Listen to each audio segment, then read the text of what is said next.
Well, the Chiefs have finally done it. The first evolution of this 2022 roster is complete, including the practice squad, with a couple of actual acquisitions. One we thought we knew was coming, and one that kind of caught me by surprise.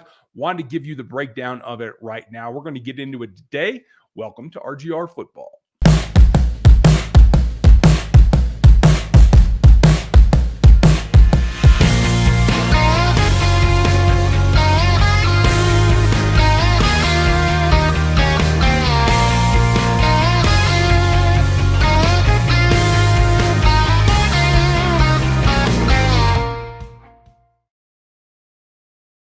Welcome back, everybody. It's the first step down a long road towards this, Believe 2022. It is something we've been kind of growing as the process goes on, as we get closer to the season. And now it is very much upon us as we get close to being ready for what we have to see from the Kansas City Chiefs. We have information this afternoon about what is going on in Chiefs Kingdom. And it is from Matt Derrick that they've finished up the practice squad. It is complete at this point. It does include former Mizzou tight end Blanton. We knew that was coming, but nice to see it come to its fruition and get handled correctly and now be done. And so what it does give you a nice volume of tight end types that I think can really be useful. There's a ton there that you can rotate through and get different types of play combinations that I think I'm really looking for. So with Blanton on board of the practice squad, easily be able to be called up when needed for that power blocking type guy. I do like what he does in the open field as well, but clearly we'll get to that. But that, I think, is what precipitates trying to go outside of the norm and get something a little.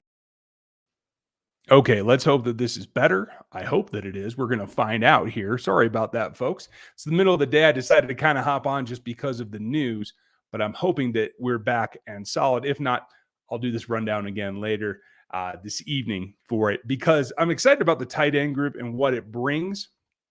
You guys tell me in the chat if you would, if this is back to normal now. I am hoping so. But again, with Noah Gray, with Jody Fortson, obviously with Travis Kelce, you have a lot of pass catching. You can do some things behind the line of scrimmage too, in terms of H-backs, wham blocks kind of coming in there. When you add in the twist of Mike Burton, now you have a bunch of guys that can perform behind the line of scrimmage, and you have this blocking back that you can come in, blocking tight end. Thank you, Cole. I appreciate that. Thanks, Huckleberry. Appreciate you. Not sure what that was. It all looked good on my end and then just cut out. So, hey, sometimes that happens abruptly, and it happens in the league too, because you can be 1 minute cruising along with a roster and boom, the next minute you're out on your butt. And that has a tendency to happen right around now. So I'm glad that they went out and got a guy that they had targeted earlier in the process by putting a waiver claim in that they didn't get, but they held with it. And that's what makes Brett Veach and Andy Reid like the power roster builders that they are, because they understand the process will give them another opportunity to come around. Maybe not necessarily with the exact same player, although it happened in this case. But that's what it takes, is you have to have not only your target range, but you have to have a cutoff. You know, whether it's free agency or whether it's the draft or whether it's these kind of things that are in between, the waiver wire thing is always a tight one to walk. Welcome, Brett. Hope you're doing well. All the way in Bangkok. Wow. I have no idea what time it is there, but cheers for checking in. All these things, it's very difficult. You got to have what your goals are, and you got to have where you're going to cut it off and say no more. And they've done that, and they've gotten to the point now where they build the roster all the time, year round. I just dropped a piece this morning on NFL33.com. Go check that out and get subbed over at the Substack, because that's not the case around the league. There's a lot of teams that don't do it that way and aren't as efficient and can't get it done. So it takes them a little bit to really build up their roster, whereas now Veach is constantly searching, constantly going over things. He's got a great staff with Barganzi and Tim Terry around, making sure that they get that done. The interesting thing is they brought in a linebacker as well. And I was a little shocked that Mike Rose didn't perform better in the preseason. I'm not sure what the holdup was. I've gotten some Twitter questions about that, and I really don't have a good answer for you. It is still a mystery to me why that happened, but they clearly did feel that they need more volume and they need more backups at the position. So they went out and then brought in Cole Christensen, a very interesting former Army player. So he's got that disciplined background, and I think that's probably a plus. But he's a good sizable dude too, 6'2", 225 is his list. Played last year in Los Angeles, last 2 years, I'm sorry, in Los Angeles for the Chargers. So you could say maybe it's a familiarity thing.